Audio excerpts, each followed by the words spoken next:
ગુજરાત સરકારની zero tolerance four ડ્રગ્સની નીતિ હેઠળ થરાદ પોલીસે વધુ એક સફળ કાર્યવાહી હાથ ધરી છે।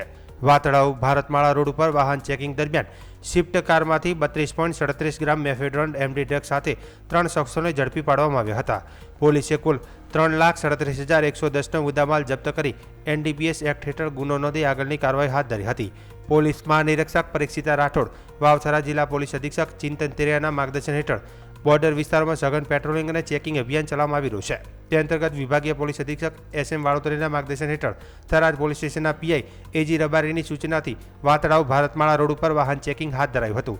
ચેકિંગ દરમિયાન રજિસ્ટ્રેશન નંબર GJ12DA2011 ધરાવતી ગ્રે કલરની સ્વિફ્ટ કારની તપાસ કરતા તેમાંથી 32.37 ગ્રામ મેફેડ્રોન ડ્રગ્સ મળી આવ્યું હતું, જેની કિંમત અંદાજે 97,110 થાય છે। તે ઉપરાંત 3 મોબાઈલ ફોન 40,000 અને સ્વિફ્ટ કાર 2 લાખ સહિત કુલ 3,37,110નો મુદ્દામાલ જપ્ત કરવામાં આવ્યો હતો।